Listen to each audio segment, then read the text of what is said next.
Les clients m'ont fait confiance sur un immense projet. C'est un projet clé en main, donc j'ai envie que ça claque.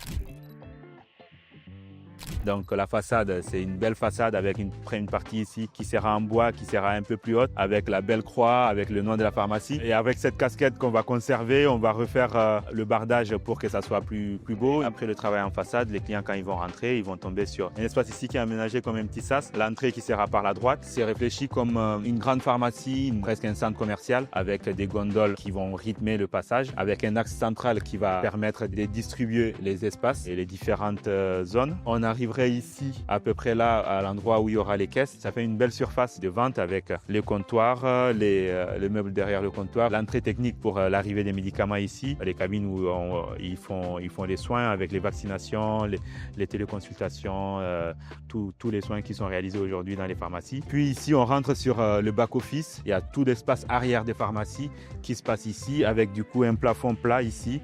C'est une zone plutôt traitée avec beaucoup de légèreté, plus soft. C'est une zone plus soft. Puis là, on rentre dans l'espace cabinet médical. Donc cet espace cabinet médical, c'est un espace qui est aussi réfléchi complètement différemment de la pharmacie. C'est un espace pour les médecins, donc qui souhaitent avoir un confort acoustique, un confort visuel avec des cloisons plus qualitatives, des cloisons en verre avec un sol plus chaleureux, un mobilier sur mesure, les points d'eau. Donc un travail complètement différent ici, un plafond qui coûte un peu plus cher que dans le back-office, qui va aussi participer sur l'acoustique. C'est un projet ici qui devient beaucoup plus onéreux avec des objectifs différents de la pharmacie. Et là, on rentre sur la partie logement. Donc c'est des logements sociaux, donc des logements où on reste sur un juste milieu entre le confort, le pratique. Voilà, donc l'approche dans cet espace qui est complètement différente.